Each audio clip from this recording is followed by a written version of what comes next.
The area around Greenville, Oakdale, and Sayville on Long Island were originally inhabited by Native Americans, who saw it as a land rich in seagrasses with abundant hunting, fishing, and clamming grounds.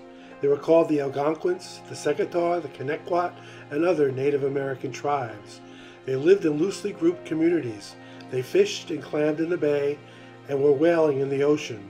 They hunted deer and farmed the land.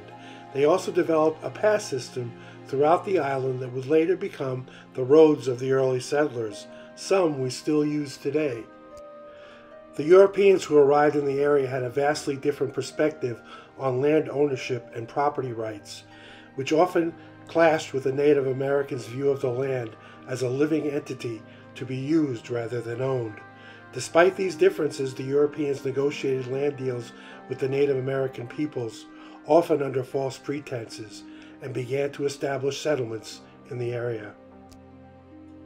In 1684, William Nicol received his first land patent for the area, followed by 4 more that would eventually control more than 50,000 acres, the largest patent on Long Island. The Nicol family passed these patents down through generations, but as their debts increased, they were forced to sell off property to pay them off. Many settlers came to the area to rent land first, but eventually buying it from the Nicol family. Scores of settlers leased land from the Nicols, mostly farmers and baymen who settled along South Country Road. Some of the early Dutch settlers rented land in Oakdale before they began purchasing land from the Greens in Greenville, West Sayville. John Green, one of the early settlers in West Sayville, purchased land from the Nichols estate in 1786 for 800 British pounds, about $3 per acre, and divided between his sons William, Thomas, and John. William Green built the first greenhouse in West Sayville, which still stands today. In 1875, Samuel Terry Green, William's son, built a general store at Cherry Avenue and Main Street in West Sayville, and inherited the land from his father, which he sold off as well.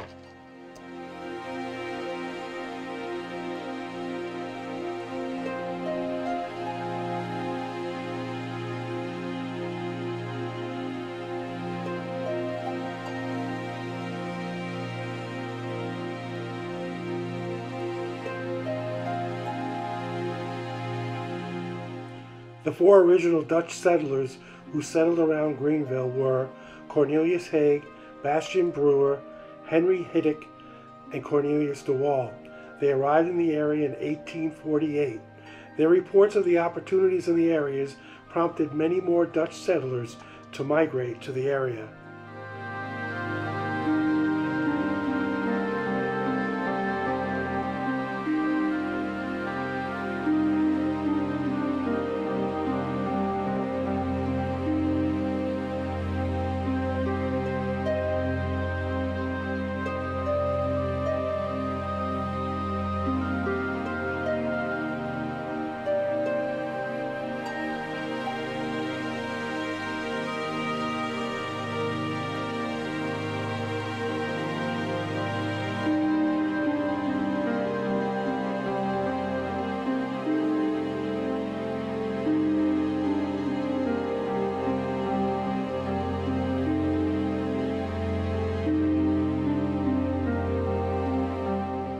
The 1850 U.S. Census showed only 9 families of Dutch descent in the town of Islip: Peter Hansen, Anthony Roway, Henry Hiddick, William Conley, Herman Assman, Cornelius de Wall, Bastian Brewer, Cornelius Haig, and Henry Yellow.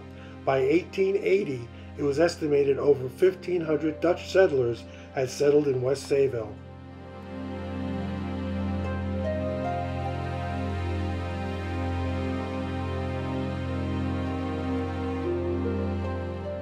Many Dutch settlers purchased land from the Greens in the late 1800s. Some moved their homes from Oakdale to West Sayville. Starting in 1865, William Tucker was the first with an acre of land on the east side of Atlantic Avenue.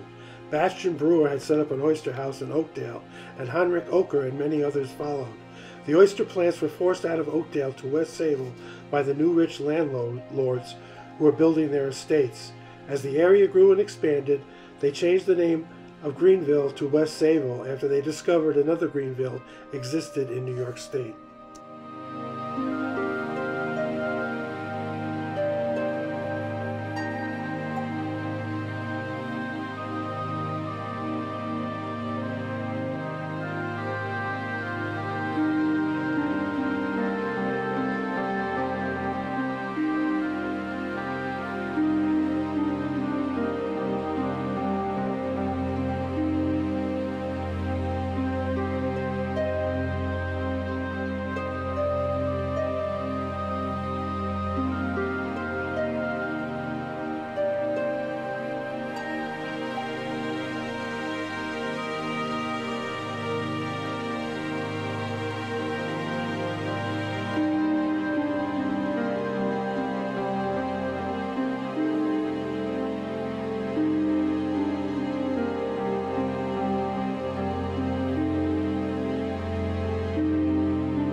Today, West Sayville is a thriving community with a rich history of growth, family heritage, and economic success. Many people from many places have discovered the natural beauty and opportunities of the area, just as the Native Americans did for many hundreds of years.